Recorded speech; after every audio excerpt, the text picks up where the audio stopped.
गंगा जल केबे खराब हुए नाही काहींकी आसंतु जानिबा। हिंदू धर्म रे गंगा नदीर एक विशेष स्थान अछि एवं एहाकु सबुठारु पवित्र नदी भावरे विवेचना करा जाय। एहार सबुठारु उल्लेखनीय कथा हेउछि एहार पानी केबे खराब हुए नाही। विश्वास करा जाय जे गंगा नदी रे स्नान करिबा द्वारा समस्त पाप धोई जाए। तथापि आपण भाबुथिबे जे एहार पानी को एते स्वतंत्र कौन करे। वैज्ञानिक गवेषणा अनुसार गंगा जल रे आंटी माइक्रोबायल एजेंट रही जहाँ पानी क्षय करुथिबा जीवाणुक वृद्धि को ह्रास करिथाए।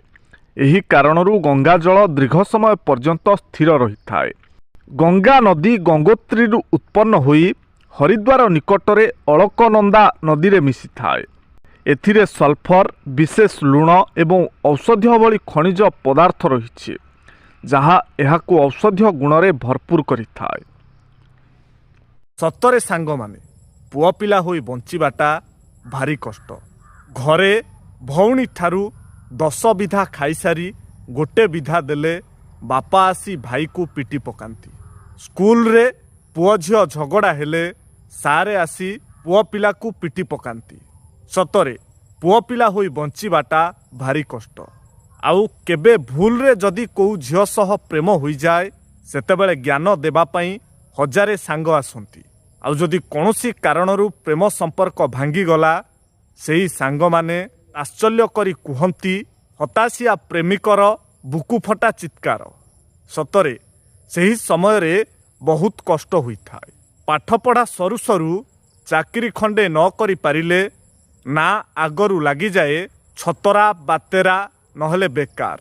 और सही टेंशन रु बाहरिबा पई जदि भूल रे केबे केउ निशा द्रव्य रे टिके हाथ बाजीगला पुणी लागी जाए मदुआ गंजड़िया आ भांगुआ।